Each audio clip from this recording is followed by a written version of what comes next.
Di usia senjanya, Abah Sadikin memilih merantau jauh dari kampung halaman untuk mengais rezeki. Berdagang di Jakarta bukanlah hal yang mudah baginya. Abah pernah ditabrak kendaraan, terjatuh hingga ditipu oleh pembeli. Dan berikut kisah Abah Sadikin selengkapnya dalam segmen Inikah Takdir. Ditabrak motor, disuruh motor, lagi dagang bajigur. Itu gimana ceritanya, Bah? Ya ceritanya ya saya lagi jalannya kan mudun gitu. Di belakang nggak tahu ada motor, udah nyurudung, saya gerobak ke bawah, dibalik, makanannya ambruk semua. Gitu.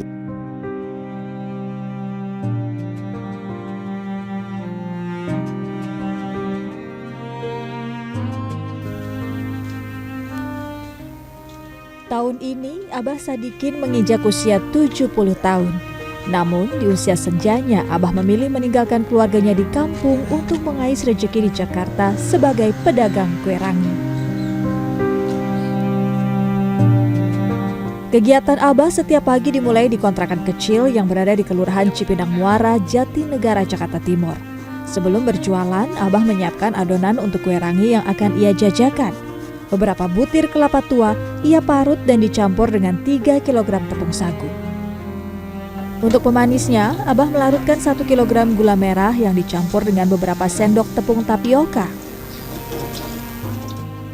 Abah mengeluarkan uang rata-rata Rp100.000 untuk modalnya berjualan selama 2 hari ke depan. Setelah selesai, Abah biasanya memasak 1 porsi kue rangi yang ia santap sebagai sarapan. Selain lebih hemat, Abah mencicipi rasa kue rangi buatannya terlebih dahulu sebelum dijajakan kepada pelanggan. Setelah semua selesai, Abah bergegas mendorong gerobak, memulai hari menjemput rezeki. Abah sehari-hari berkeliling ke sejumlah kompleks perumahan di Kecamatan Jatinegara, Jakarta Timur. Abah menjual seporsi kue rangi dengan harga Rp5.000. Walaupun beberapa pedagang lain telah mematok harga rata-rata Rp7.000 sampai Rp10.000, Abah tetap bertahan di harga lama. Abah berharap harga yang lebih terjangkau akan menarik lebih banyak pembeli, walau untung yang diperolehnya lebih sedikit.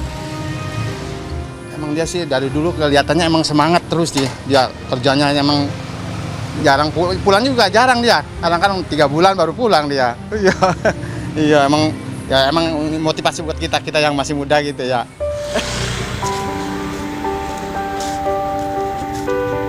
1998 adalah tahun pertama Abah menginjakkan kaki di Jakarta. Ketika itu, Abah berjualan bajigur, lengkap dengan kudapan pendampingnya.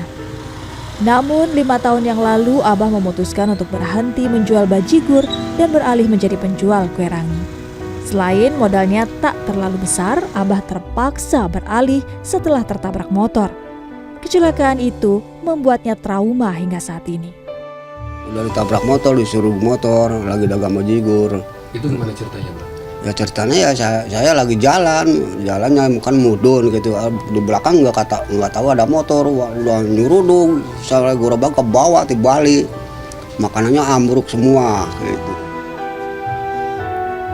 Namun malang tak dapat ditolak, untung tak dapat diraih. Sekitar 2 tahun yang lalu, gerobak kue rangi Abah terguling ketika melintasi jalan berlubang. Adonan kue ranginya pun berhamburan ke jalan. Ada lubang, airnya penuh.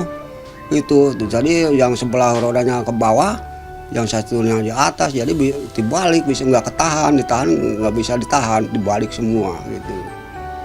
Sudah bisa baru dibangunin. Udah makan. Gerobaknya? Ya gerobaknya ditolongin pada dibantuin ngangkat gitu. Kan berat bajigur mah. Baru udah balik lagi aja, pulang lagi gitu. Kisah perjuangan Abah tak berhenti sampai di situ.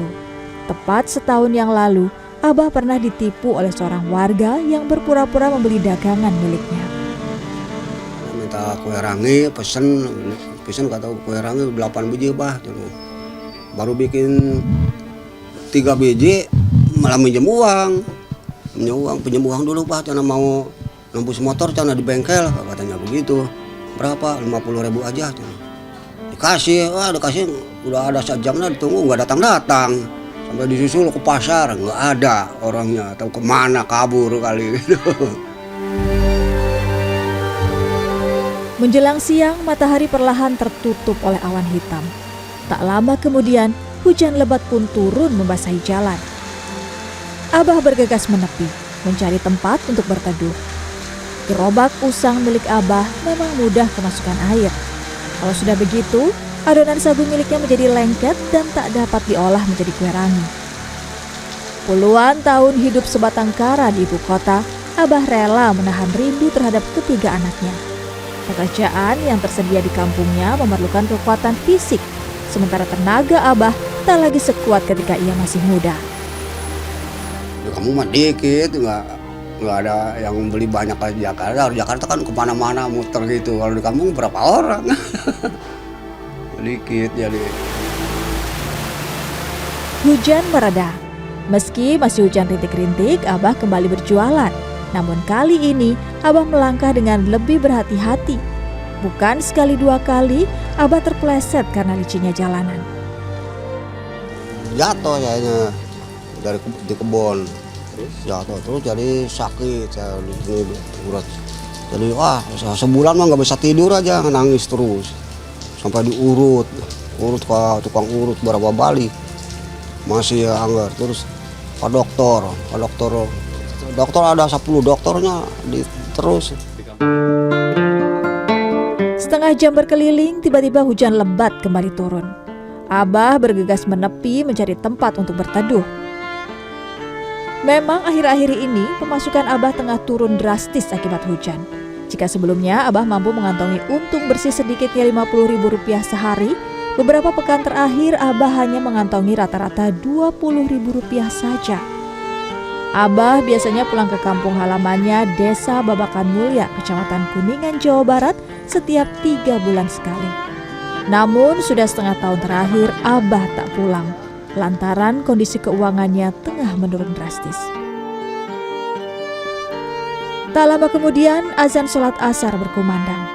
Abah bergegas menuju masjid terdekat untuk menunaikan sholat. Meski pekerjaannya berat untuk orang seusianya, Abah tak pernah berpikir untuk meminta dinafkahi oleh anak ataupun kerabatnya di kampung halaman. Baginya, selama masih mampu, ia akan berusaha untuk mengais rezeki sendiri. Rian Fernando, Dwi Agung Yudiarto, Jakarta.